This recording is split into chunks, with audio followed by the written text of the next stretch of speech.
Hello everyone, Dr. Alex Vasquez here, and today I'm going to start a different series of videos, and this time the conversation is going to focus around journal editing and writing. So I'm calling this Editing and Writing Tips Number 1, and I'm going to start with a few of my own perspectives and experiences. Then I'll talk about a few basics and a few influential ideas, and then in other videos I'll talk about some more specific examples, and then perhaps at some point we'll have a review and conclusion.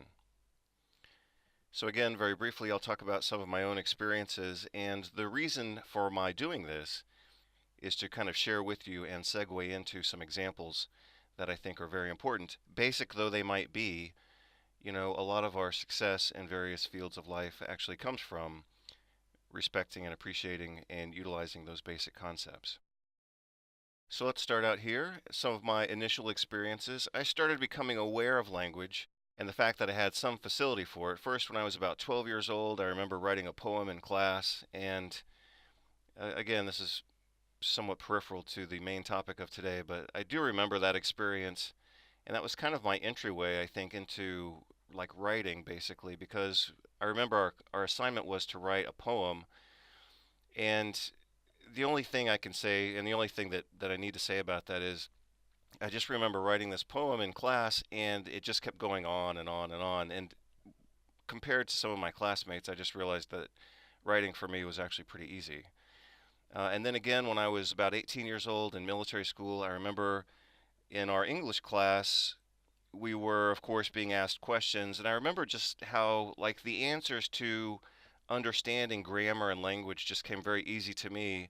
And again, in contrast to some of my classmates, and maybe they knew the answer, and maybe they just didn't speak up. But I do remember feeling like I had some facility for like the structure of language. And another influential experience I had when I was about 11 years old, totally unrelated to language, is that we took, this would have been in the late 70s or early 80s, we took a computer science class in our elementary school. And I remember that class also specifically having some influence on me in terms of structuring logic. We basically had to write our own computer programs, and this was back when computers were very new. I mean, obviously today everybody has computers, but back in the late 70s, computers were a novelty. And I consider myself lucky to have taken this computer science class, obviously supremely basic, but we did have to write some code, and what I remember from that is just the sequential manner in which communication has to take place for it to be successful. And in this case, we were writing programs for computers and doing basic graphics and illustrations and things like that. But again, it did have some influence on me. Also, very important in my upbringing was the fact that my father gave me some audio cassettes when I was in my teens. And I'll share with you two very specific examples here. One was from Earl Nightingale, and you can find audio recordings of Earl Nightingale quite freely and widely on the internet, and I'll provide a few excerpts from those audios later in this video and in some upcoming videos. But one of the things that really helped me, I think, develop my writing ability and perhaps even public speaking was what Earl Nightingale discussed as what he called the castle technique. And the example that he gave was using the image in your own mind. So in your own mind, when you're communicating with someone, you have, or in my case, I have certain ideas, or perhaps even a certain image or paradigm or model that I'm trying to share with someone or that you're trying to share with someone. And so the image that Earl Nightingale shared was that in your mind you have this huge idea, somewhat analogous to a castle. And your goal is to transfer that castle from your mind into the mind of your reader or your listener. And again, the analogy that he used was transferring that castle brick by brick in a sequential and logical manner so that eventually you've transferred your castle piece by piece into the mind of the other person. And I found that to be a very useful analogy, and I've used that mentally when I'm constructing arguments or presenting at conferences, and of course in writing books and articles. So before leaving that point, I'll just read it word for word. Earl Nightingale discussed using the castle technique of communicating, whereby the communicator imagines transferring a castle, which is the overall idea, to the other person brick by brick, that is, idea by idea, building each upon the other in a logical sequence. And again, I'll add some audio excerpts within these videos. Another audio cassette that I kind of apprenticed myself to very early was a series of audio cassettes and also a book from Denis Waitley, who taught that winners take full responsibility for the success in the communication process. Winners take full responsibility for being certain that you understand what they are saying. So, for example, I just read and reviewed an article for publication wherein the authors kind of assumed that the reader had supremely detailed knowledge about a certain subject that most educated readers wouldn't have, and people who are unfamiliar with the topic would have no chance at all of understanding this article. So, obviously that's an article that needs to be at least partially rewritten or fine-tuned. But what I could see very clearly there is that they were assuming a certain level of knowledge that was really inappropriate for even for an educated audience, let alone an audience that may not have known the specifics of what they were discussing. So again, anytime I'm writing or anytime you're writing, we collectively need to take full responsibility for that communication process. For example, when introducing new terms in an article or a presentation, we have to define those terms. Now, if I'm presenting or writing to, let's say, an audience of doctors, I can assume they know certain things, of course, so I don't have to start, from biology 101. But even in that setting, a quick review of some basics often helps to set the stage and refamiliarize people with the language and the vocabulary that we're going to be using to develop the more advanced concepts. So again, responsibility is with the author to ensure that they have structured the conversation, the book, the article, the presentation in such a way that the attendee or the reader or the listener has a chance of following along without too much effort. Because, again, going back to that article that I recently reviewed, even I, as the editor, found myself struggling to understand what these authors were saying. And I could only imagine that someone, perhaps distracted or marginally disinterested, would give up on such an article, even though it was only a few pages. If the effort required to read something on a voluntary basis is too much, especially these days when people have a million distractions, people will not persevere through that process. And ultimately, that means a failure of the communication process, because a reader only succeeds at best if the person reading the article actually finishes reading the article and actually has a chance to consider the argument being proposed. But in this case, the language was so cumbersome and the terminology was so undefined that I think most readers would simply bail out of that experience. Some other early experiences I had are that I started writing articles in my early 20s and also reviewing for the Journal of Naturopathic Medicine. And what I'll state later is that writing certainly helps the editing process. So if I'm a writer and then I'm tasked with editing an article, the fact that I have a writing experience obviously helps me edit that article, but the reverse is also true. Editing is a critical process of reviewing someone else's work pretty much word for word and looking at it from the author's perspective, from one's own perspective, and also trying to kind of intuit the experience of the reader, so that as a good editor, one has to imagine what would this reading experience be like for someone who doesn't have a specialty degree in this topic, or for someone who works in whatever field that is, whether they're a nutritionist or a dietitian or a nurse practitioner or a physician or a politician even. So editing requires that perspectivism, and gaining that perspectivism as a reviewer or editor will also help the writing process as well, because a characteristic of being ultimately what's considered quote unquote a good writer is writing in such a way that your message or the message is accepted and accessible by a larger audience. And here's another citation. Early in my 20s, I read a book called Zen and the Art of Writing by Ray Bradbury. And one of the things he said that I remembered from that book, probably the only thing that he said that I remembered, is he said, read poetry every day of your life. And, I'm sure most of us would like to have time to do so.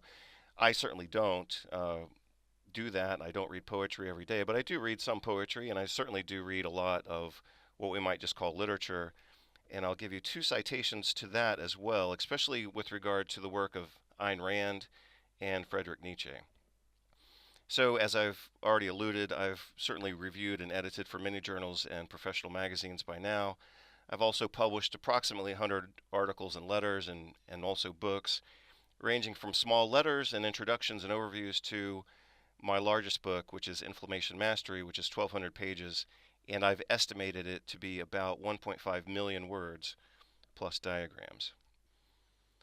Non-literary experiences, which I feel are important to my own writing ability and my perspective, include some of the following.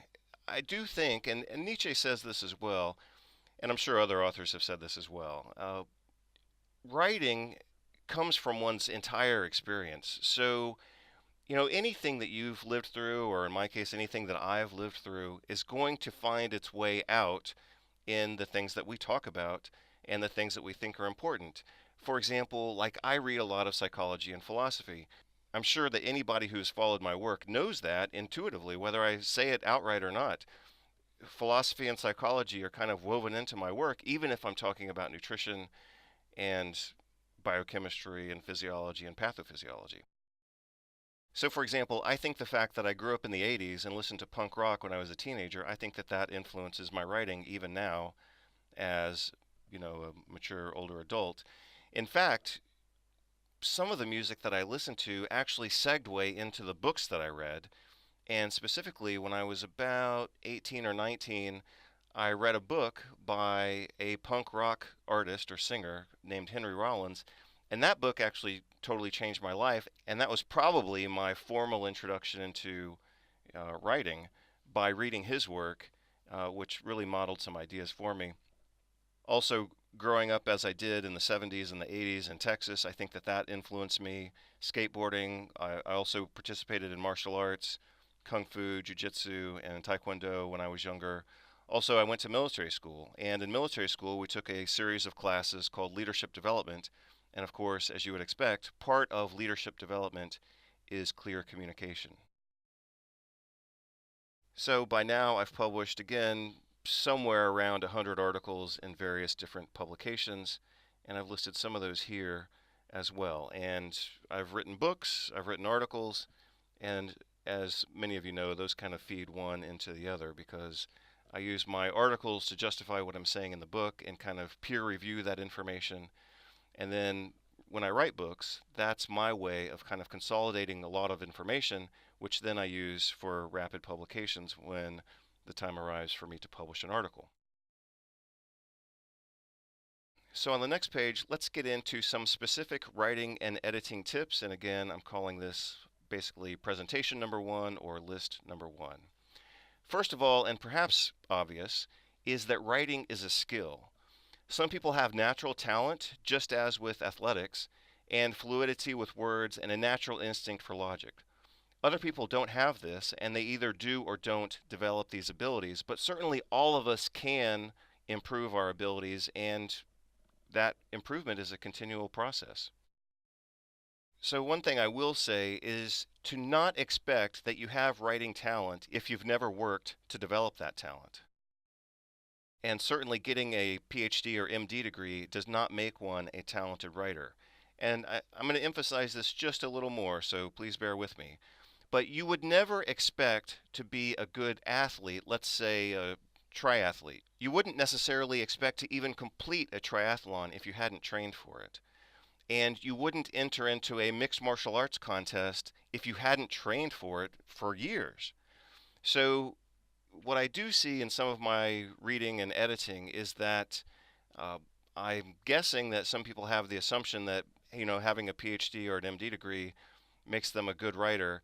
And again, as in my experience working with many different journals over at least about 20 years now, that's certainly not the case.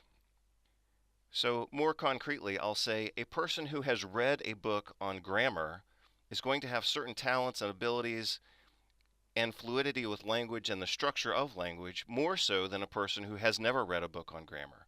The same thing is true of reading a book on logic or philosophy or rhetoric or psychology. All of those things will improve one's writing to a measurable degree, And again, that's why I say writing is a skill. That doesn't simply mean, and it doesn't have to be limited to, reading books on grammar and, basic structure of language. Any reading will help one's writing as well, but one has to engage in that process to develop that skill and talent. And again, the fluidity with language, which comes with exposing oneself to language uh, at a certain level and also at a certain frequency. So, reading Facebook blogs is not the same as reading Ayn Rand or Friedrich Nietzsche. And again, a lot of people, first of all, don't read very much these days. And secondly, when they do read, what are they reading? They're reading blogs, they're reading very short articles, or they're reading, Pulp Fiction or some junk entertainment book. That's probably not going to develop literary skill in the same way that would reading a, famous novel or psychology or philosophy book that's really survived for hundreds of years. And I'm certainly not saying there that, things that are popular therefore have merit. But in a certain sense, some books that are popular have that popularity based on their merit. And let's say I'm just going to use a really quick but perhaps obvious example, and that would be Ayn Rand's The Fountainhead. Ayn Rand's Fountainhead has been considered one of the most influential books, especially in American society. Now, I could say that that has good and bad justification, and I can also, in my opinion, say that people have misread that book because the messages contained within that book are often not the messages attributed to that book. And the same thing is true of Nietzsche's writing as well. So, again, some books might be popular, but that doesn't make them good.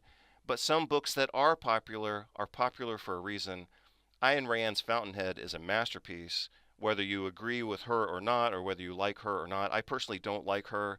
I find that she has many personal flaws, and the people who knew her would also say the same. So I'm not trying to be too particular about that.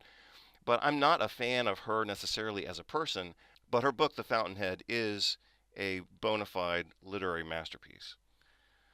Moving on now, as I said before, writing will improve your editing, and editing will certainly improve your writing. Writing talent facilitates editing talent, and vice versa. Gain as much experience with critical, logical, structural language as possible to become well rounded with various types of experience. My third tip is to make an effort to explain everything efficiently.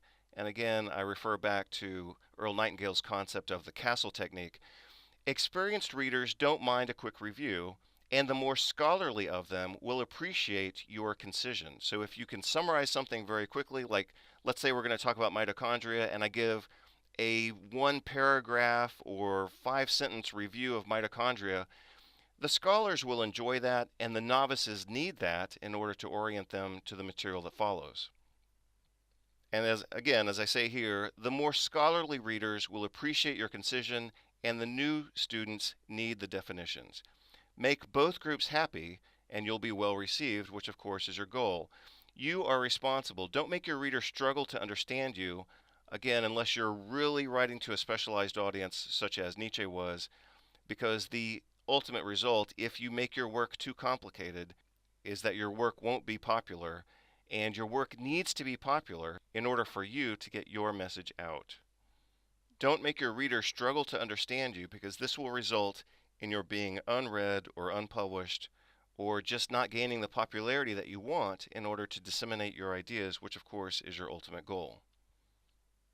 Tip number 4, read science to get the rhythm and logical structure of science.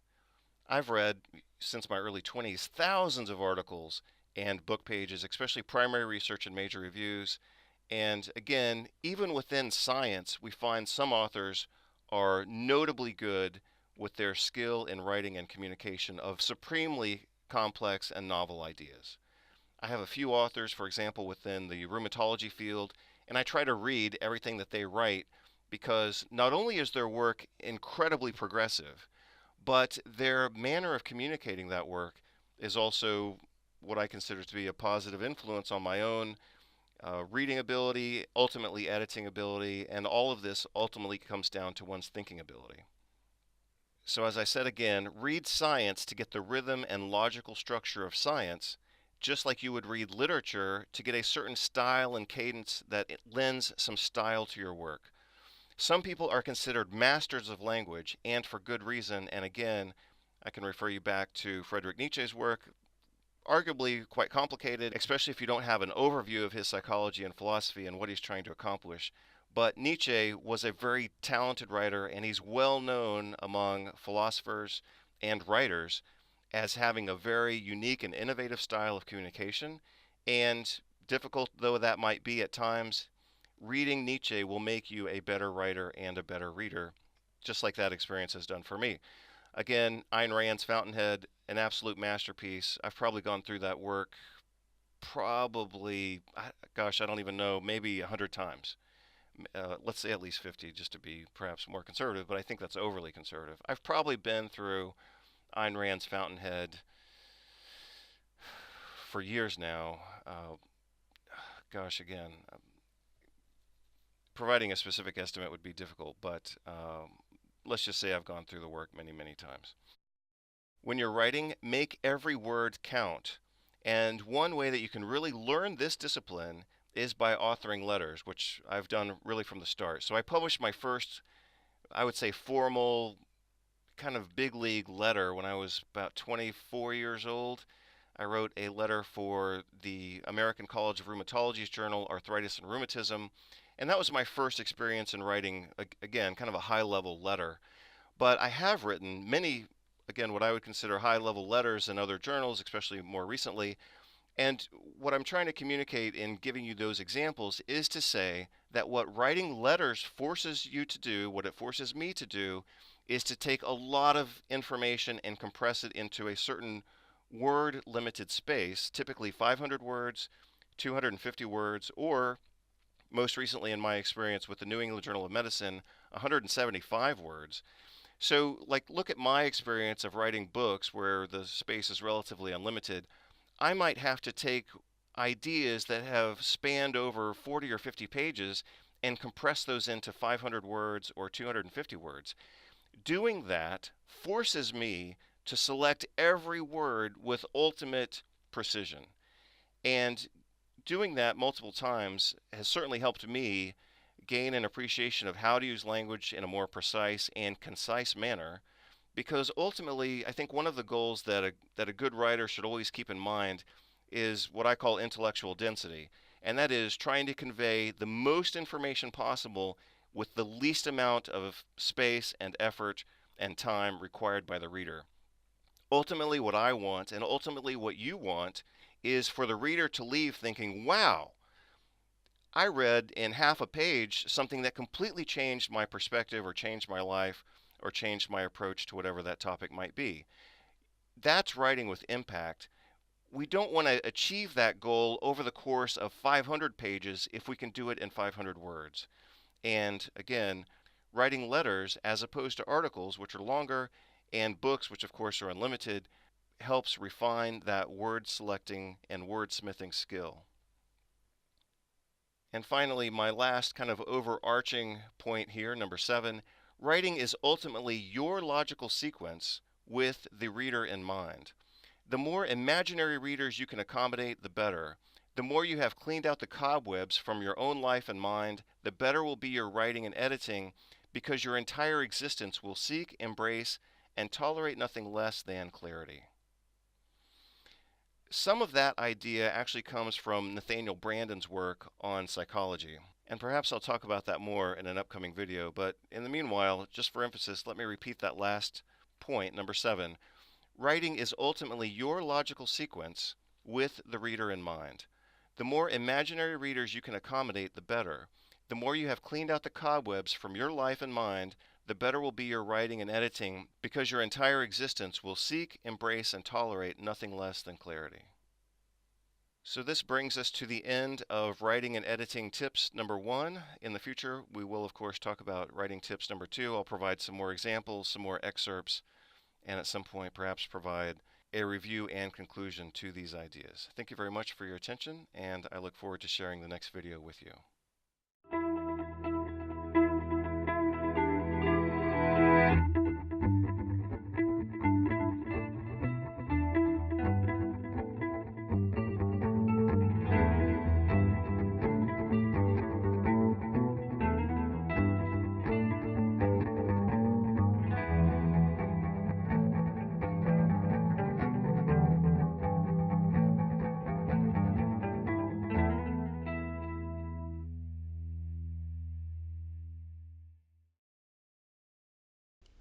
I've seen it happen hundreds of times in meetings, business meetings, executive meetings, all kinds of meetings. The person who can stand on his feet and make an excellent and articulate presentation wins the admiration of everyone, and he's marked for advance by his superiors. On the other hand, a person who misuses or fumbles and mumbles the language, even though that person is bright and competent, is at a distinct disadvantage. He's at a disadvantage because a prime prerequisite of management is the ability to communicate clearly and effectively and to motivate those in one's charge. In difficult situations, the person with a first-class command of his language can usually extricate himself without too much damage and difficulty. But we can certainly, any of us, obtain an excellent command of the language. That's simply a matter of study. It can be learned in the same way one learns any other subject, by reading books on the subject, by assiduously looking up words one doesn't understand, and by reading aloud until one develops a well-modulated, clearly enunciating way of speaking. It should not be in any way affected. It should be perfectly natural sounding, but effective as a very good attorney speaks, or a judge, or a teacher. More than anything else, it depends simply on understanding how important our speech is and giving it the attention it deserves. We don't have to become professors of English to have excellent speaking habits, to speak clearly and to use actual words for what we mean instead of dumb comments such as, you know, or you know what I mean. The facts seem to be that people don't know what you mean unless you state it clearly and effectively.